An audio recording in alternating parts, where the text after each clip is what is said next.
الرحمن الرحیم، جیسے کہ ہمارے پیچھے دو ٹاپک گزر چکے ہیں، وضو کے فرائض کے بارے میں اور غسل کے فرائض کے بارے میں۔ وضو کے بارے میں بھی قرآن میں ذکر آتا ہے اور غسل کے بارے میں بھی قرآن میں ذکر آتا ہے۔ یا ایھا الذین آمنوا اذا قمتم الی الصلاۃ فاغسلوا وجوہکم وایدیکم الی المرافق وامسحوا برؤوسکم وارجلکم الی الکعبین۔ اور غسل کے بارے میں آتا ہے وَإِن كُنتُمْ جُنُبًا فَاطَّهَّرُوا، اور جب تم ناپاک ہو جاؤ تو طہارت دو اپنے آپ کو، یعنی پاکی حاصل کرو جسم کو۔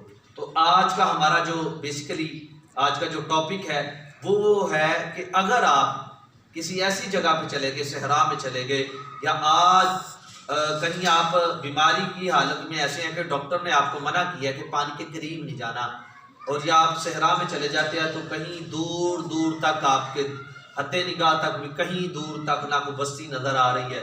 سفر میں ہوتا ہی ہے نا، کہیں آپ چلے جاتے ہیں، لیکن اس وقت بیماری کی حالت میں جب ڈاکٹر نے آپ کو پانی کے قریب جانے سے منع کیا ہو، یا آپ صحرا میں ہوتے ہیں تو آپ کو دور تک پانی میسر نہیں آتا، تو ایسی حالت میں بھی ہمیں اللہ عز و جل نے کچھ احکامات ارشاد فرمائے ہیں کہ اللہ تعالیٰ ہمیں حکم دیتا ہے کہ جب تم غسل کے ٹھیک ہے اور وضو کے معاملے میں جب ہو تو نماز کا وقت قریب آ گئے، یا غسل کی حالت میں تو غسل کا وقت ہے تو غسل کرنے کا ٹائم ہے، اس کے تم نے پاکی حاصل کرنی ہے، تو تمہیں ڈاکٹر نے کسی وجہ سے بیماری کی وجہ سے منع کر دیا ہے، تو اس وجہ سے آپ غسل نہیں کر سکتے پانی کے ساتھ، یا وضو نہیں کر سکتے پانی کے ساتھ، تو تیمم کریں۔ آپ کیا کریں؟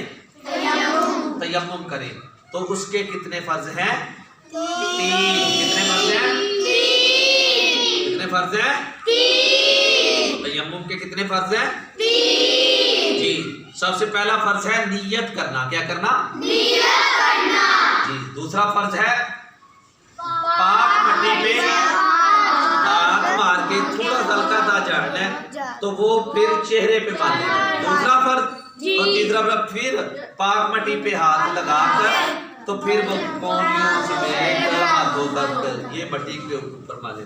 یہ 3 فرض ہے، پہلا نیت کرنا، دوسرا پاک مٹی پہ ہاتھ مار کے چہرے پہ ملنا، تیسرا ہے پاک مٹی پہ ہاتھ مار کے اپنے بازو کو، دونوں بازو پہ ملنا۔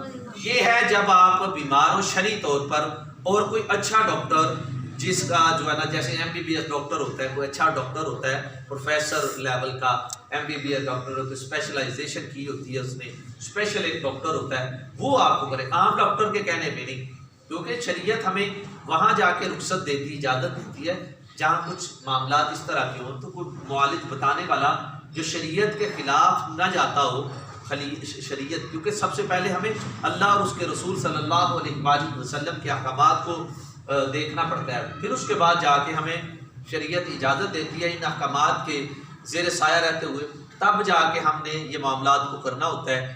تو یہ تیمم کے فرائض میں سے جو ہے نا، اس کو کرنے کا یہ ہے کہ جب آپ کو کچھ مطلب فاصلے پر جا کے آپ کو جیسے صحرا میں چلے جاتے ہیں تو پانی میسر نہیں آتا، تو اذان ہوئی تو آپ نے اذان کا وہ سنا کہیں، اور یا آپ نے اپنے گھڑی کے اوپر یا اپنے موبائل کے اوپر ٹائم دیکھا یا نماز کا وقت ہے، لیکن دور دور تک آپ کو پانی میسر نہیں آ رہا، اگر آپ کوشش کریں پانی تک پہنچنے کی تو اس وقت تک آپ کی نماز کا وقت گزر جائے، تو اس سے بہتر ہے تیمم کریں۔